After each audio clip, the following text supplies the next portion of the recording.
morning and welcome to the Namaste Center here in Hendersonville, North Carolina.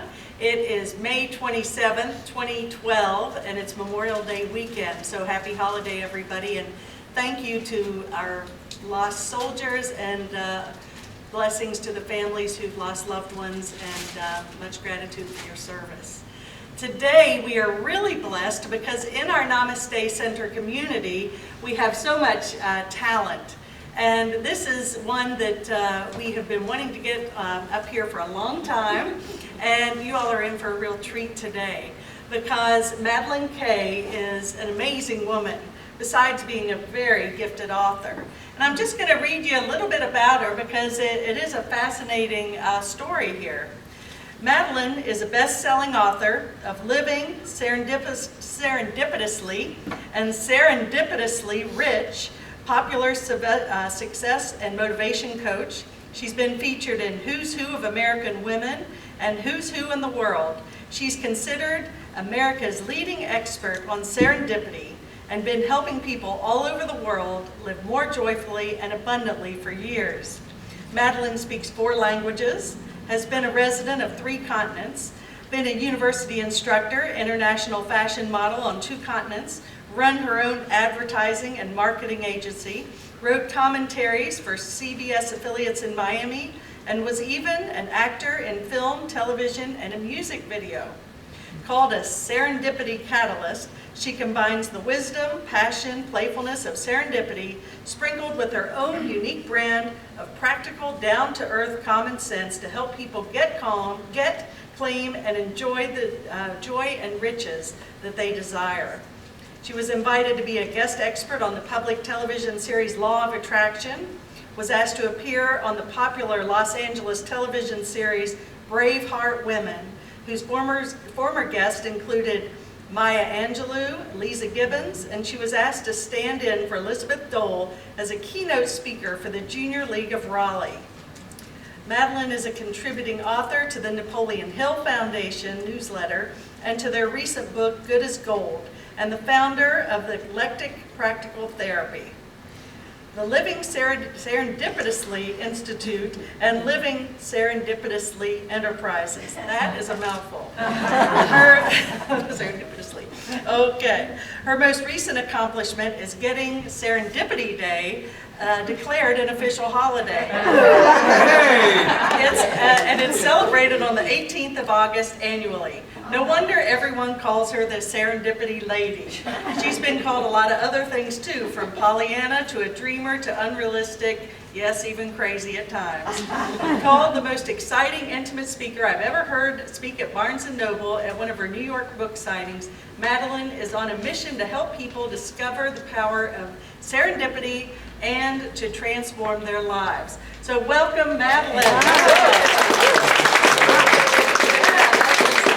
Fantastic. So which language are you going to speak in today?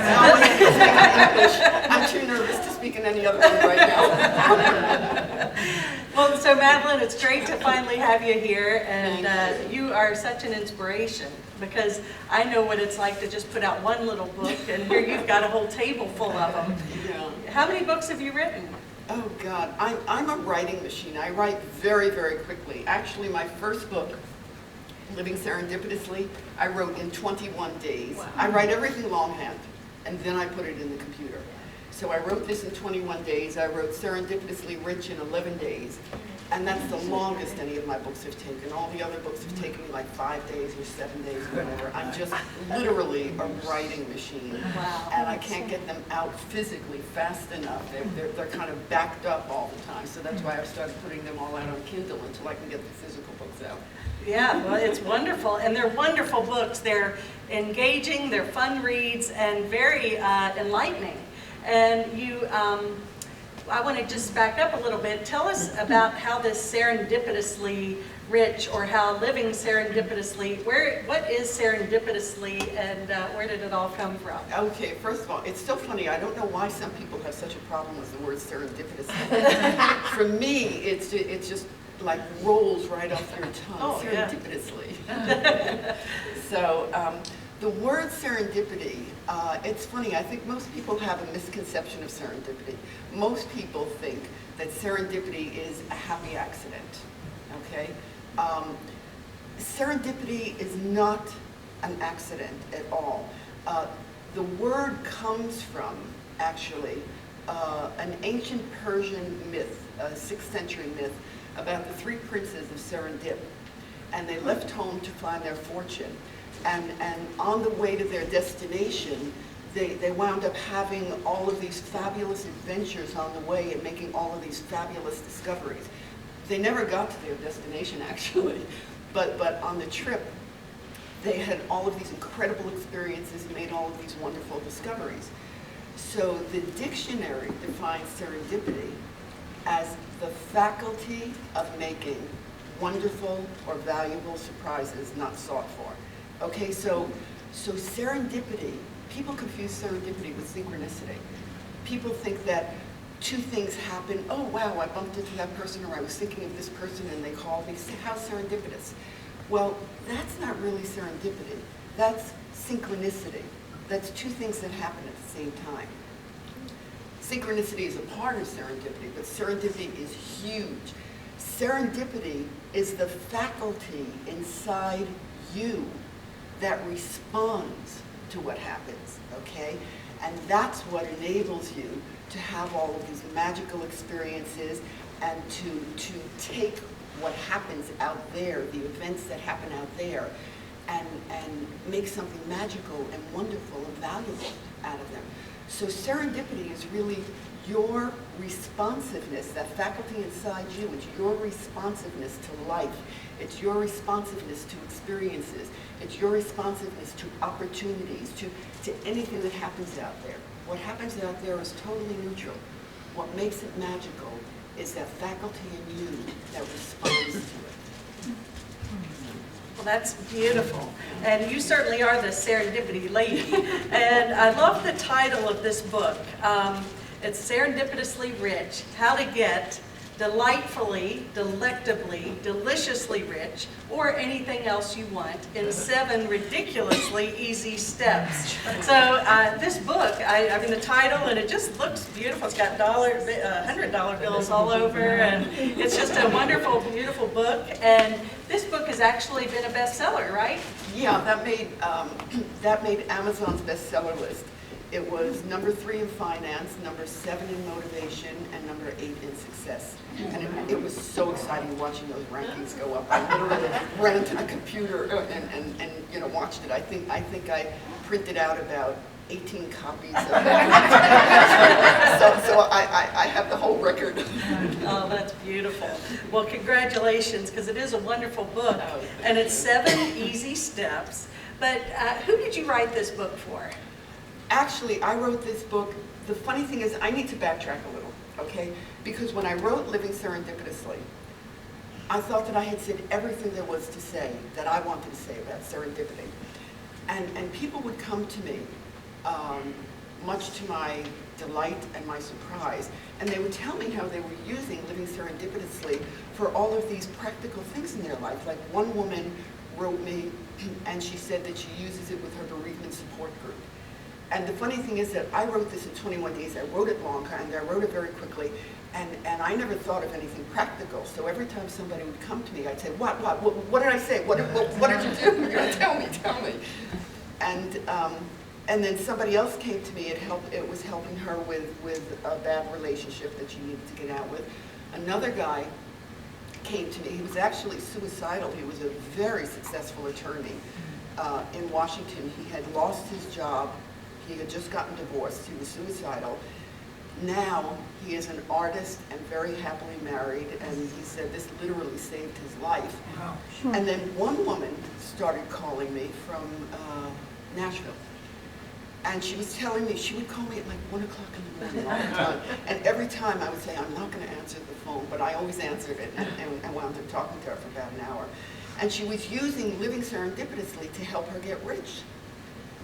And it dawned on me, I was thinking afterward, because at that time, I had at one point enough money that I didn't have to be concerned about working. And then I lost it all. So suddenly this person who never cared about money in her whole life suddenly cared only about money for a while. That's all I thought about the first time in my life. So here this person's calling me and she tells me she's using the book to help her get rich, and I'm thinking, well, wait a second. She's using this book to help her get rich. I'm having money problems. What's wrong with this picture? So it got me backtracking so that I did a little reevaluation. And I realized something. I realized a few things. I realized, first of all, that when I wrote this book and I was talking about living serendipitously, I was talking about everything in life but money, at least for me. Okay, I can't talk about how it affected other people. But for me, living serendipitously meant everything except finances and money. Okay, somehow that was a separate category in my life. And after this woman kept calling me and I realized I got really upset that she was getting rich using, my principles, and I was mired in debt at the time, it dawned on me that I never wanted to be rich in my life. I never wanted money. I was an artist, and I knew at a very young age that I wanted to write. I always felt very, very different. That artistic persona emerged very early in me. And I had this image of the starving and struggling artist, okay, that and of the great artist, that if you're really a true artist, really a great artist, one, you shouldn't care about money. Two, you shouldn't accept money for what you write, because then that somehow taints the artistic integrity. And three, most great artists are never recognized anyway, so they die poor. So that was the image I had set for myself, and that's how I lived. Much like the metaphysical community. Yeah, exactly. Yeah. And that's why I wrote this book. I wrote this book, that book, This book. for people like me, because it dawned on me that not only didn't I have any respect for money my whole life, I had disdain for money. I didn't even like money. So it dawned on me, why in the world should money come to me? I mean, think of a relationship. Think of your relationships with people. Why would somebody want to have a relationship with you if you didn't like them, you had disdain for them, and you had no respect for them? So it dawned on me that, okay, I'm going through a life shift here. Now I want money. I never did want money before, or thought I didn't want it. And all of a sudden I'm expecting, okay, now that I want it, money's going to come to me. Well, I really had to do something about my relationship with money, because, most of us have it. Think about the words we use for wealthy people. He's obscenely wealthy. Oh, she's filthy rich. He's obscenely wealthy, And that's actually where that came from. The original title for this book, I felt, once I had that epiphany, I felt, my God, there's so many people out there like me, metaphysically minded people, spiritually minded people, aesthetically motivated and creatively motivated people, and humanitarian motivated people who have such issues with money and don't even know it, because I never knew I had an issue with money. If you had asked me my whole life if I had an issue with money, I would have said to you, me? No, I don't have an issue with money. I don't care about money. It's not important to me. That was an issue with money, and I never knew it until it hit me right in the face. So, anyway, I want to get back to that title. First of all, I love the Cole Porter song, It's Lovely. It's delightful, it's delectable. So I like that. And second of all, the original title of a shortened version of this book, which I still have as an ebook on my website, is Filthy Crossed Out, Obscenely Crossed Out, Deliciously Rich and Loving It. And because I just wanted people like me, and like all of you here, to realize that wanting money, wanting to be rich, being rich, is something that's delicious, something to be savored. It's not something to be ashamed of. It's not something to feel bad about. It's not something to make you feel like you're compromising your authenticity or who you are. It's something, it's not obscene, it's not filthy, it's delicious. It's something to be savored. And I personally think that money is the last taboo. You know, we talk about, everybody talks about their addictions, their drug problems, their sexual abuse, their depression, their, you name it, they talk about it. When it comes to money, nobody wants to talk about money. And especially metaphysical people. When I start talking to spiritually minded people, they all say, oh yeah, I want to be prosperous and abundant. And I say, I'm not talking about prosperity and abundance. I'm talking about rich. I'm talking about money. And they kind of that is such a point. I remember in Florida when we had the center, and we would, money was always an issue. And we would, so the board suggested, well, why don't you put what the needs are this week and what we brought in this week. And just on the program, it was never mentioned. It was just very much on the program. People, this is why I left the other church, because they always wanted money. And you know, there is a lot in the metaphysical community, a lot of hang-ups about money, and it's true. Well, I even had a hang-up. The funny thing is that when I wrote that book, and I was so excited about the book, I wrote an email called Money is Energy, which I'll tell you about, and I sent it out to my Living Serendipitously email list, which was a bunch of metaphysical people. That night, I literally broke out in a sweat, and I'm thinking, oh my God, what have I done? They're all going to unsubscribe from my list. They're going to think I've sold out. They're going to think that I'm no longer my authentic self.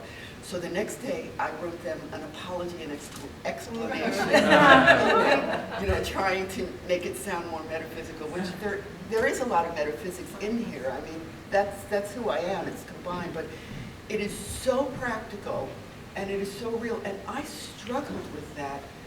I would say I kept backsliding, and I still do. I struggled with it so much. When I told my son about the book, I kept trying to make it a more metaphysical sounding book, because at the beginning I didn't want him to think that I wanted to write a book about money and getting rich. And finally, after about a half hour on the phone, he got me to admit it. And it really helped him too, because he's a musician.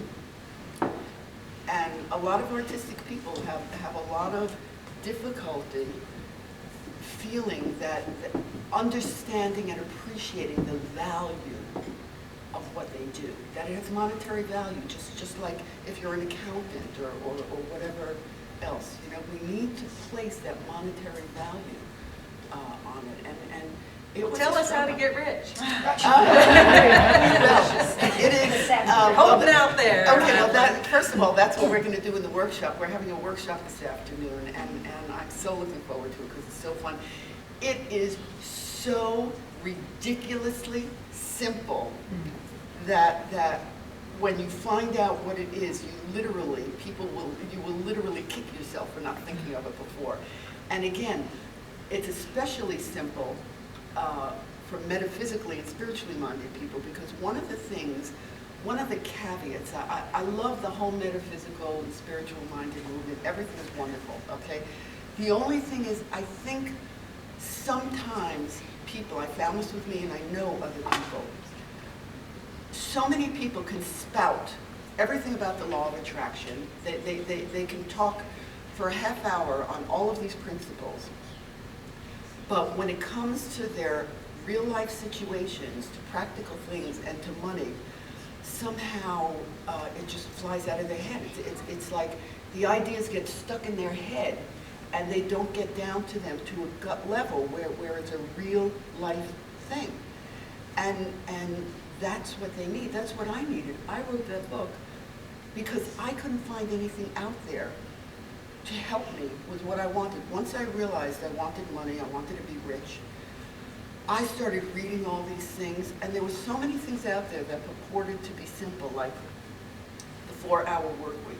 Okay, I figured, I can handle this. This is great. I read it, and if I was an overwhelmed before, I went into super overwhelmed.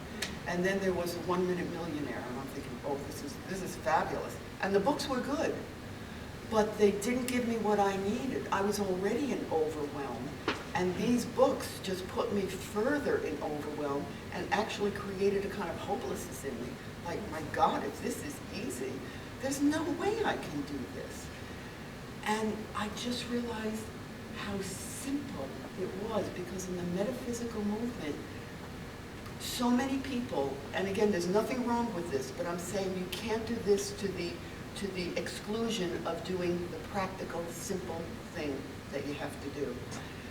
We hope, we pray, we wish, we want, we do affirmations, we do visualizations, we beg, we make deals with God and everything, but we don't do the one simple thing we have to do to get rich. And that's what we're going to do in the workshop this afternoon. Oh, Well, I've got to tell you, I mean, I remember like 3 instances with friends of mine. There was a friend of mine here who, she had grown up wealthy and she had lost all her money with Bernie Madoff. And she was feeling very bad, obviously, and very victimized and hopeless. And I had just come out with this book. So she said to me, well, you know, what should I do? And I was sitting and talking to her and told her, and she did it. And she got rid of the feeling of victimization. She's now making money. She doesn't focus on that anymore, and it worked perfectly for her. And then my best and oldest friend is Italian, and he was also his whole life in the same syndrome I was, the starving artist syndrome, okay? And I was already out of it, and I was trying to get him out of it, and he was very resistant. That's a hard thing to let go of. You know, do you want to be great or do you want to be rich? Those were the 2 choices we felt. And we both always chose, well, we want to be great.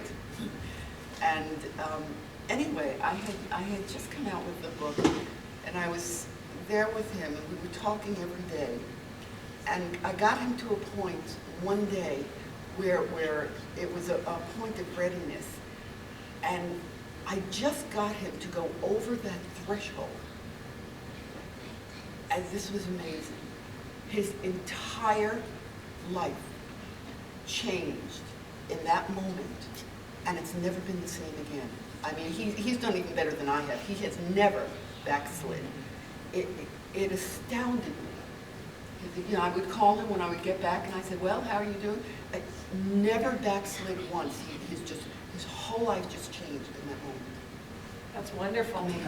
Well, what would you say, what are your thoughts on giving, tithing? Is that brought up in your book? Yeah, that's one of the steps. That's one of the later steps. It's not, you know, the seminal step. But yeah, I had on that chapter I'm talking about sharing, and I remember, I don't know if any of you remember, when I was growing up, there was a program on TV called The Millionaire. Mm-hmm. And you remember? And Mr. Tipton used to knock on somebody's door, and he was representing an anonymous donor, and he would give this person $1 million for no reason at all. You never knew why or whatever. You know, and I loved that program. So I was writing the chapter on sharing, and I was talking about that program, and it dawned on me as I was writing it that the thing I loved about the program was the moment he knocked on the door and told them he was giving them $1 million. And the person I always wanted to be was Mr. Tipton. I never wanted to be the person receiving the $1 million, which astounded me because, I mean, I've never been overly altruistic as an artist. You know, this identity which emerged very early in me, you tend to be egocentric. So, but even as a child, you know, that elemental need and desire to want to give, to want to be a philanthropist, to want to overflow with riches, just touched me even as a child. And I remember from that point on, I always wanted to be a philanthropist. And an interesting story, I forgot his name now. Oh my God. He's a very wealthy man, very wealthy philanthropist. He was Turkish and never well respected by the wealthy community. Anyway, they didn't like his business practices and whatever. Anyway, he went through a nasty divorce years ago, as you can imagine, with all that money. And he said he tried everything. He said he tried therapy, he tried buying mansions, he tried traveling, he tried relationships, he tried everything at all. and he just couldn't get over that awful feeling. And then he said his words, I remember seeing him on TV, he said, philanthropy saved me. And I wish I could remember his name now, it just flew out of my head. Beautiful. But he said, and he has become one of the most highly honored, highly respected, happiest men in the world. And his own words were, philanthropy saved me. And this is a man who had all the money in the world, one of the richest men in the world. He could have done and had anything, and that's what saved him. So it's an elemental need. Right, to share. Well, it's, you know, I always, I think Marianne Williamson said, everyone says, oh, well, when I make my fortune, I'll be a philanthropist. Yeah. And she said, well, give it now, because the universe is going to say, why would I give her all this money? She's not even sharing now. What makes me think? So, you know, it is about getting in that spirit of energy moving. Oh, exactly. And that's one of the things I talk about in there also, is that this is a really, all my books are really practical. They're very fast reads, very lively and joyful reads, because I write all of them, you know, longhand. I write them like that. And they're published almost the way I write them. So you're right there with me as you're reading it. You're literally right there with me as I'm writing it. So they're infused with that energy, that immediacy, that vitality, and that aliveness. And one of the things I talk about in there is active gratitude, what I call active gratitude. Again, in metaphysical circles, we hear so many things, and somehow they don't get translated into the practical. I know we all hear about be grateful, you know, be grateful for things and you'll receive more of the things you're grateful for. And I somehow think that that idea gets stuck in people's minds as a concept or as an abstract concept. And I bring it down to a very practical level because it's not mysterious at all. It's not metaphysical or abstract at all. What it is it's a relationship. Think of your relationship with any other person. I don't care, your spouse, a friend, your kids, anybody. Well, if you're grateful to that person and you're appreciative of things that person does or who that person is, that person is going to want to do things for you and be with you more. Well, it's the same thing with life. I mean, everything is energy. Physics tells us that in metaphysics. So it's the same thing with life. Life is just another relationship, whether you want to call it the universe, God, life, or whatever. It's an energetic relationship.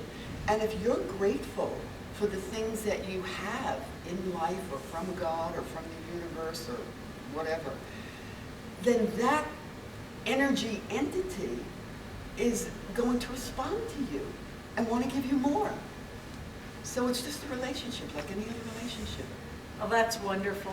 Obviously, we could go on, and for a woman who was very nervous about talking today, I think you got over that. So you all did a good job sending those vibes. So, Madeleine, is there anything you'd like to share?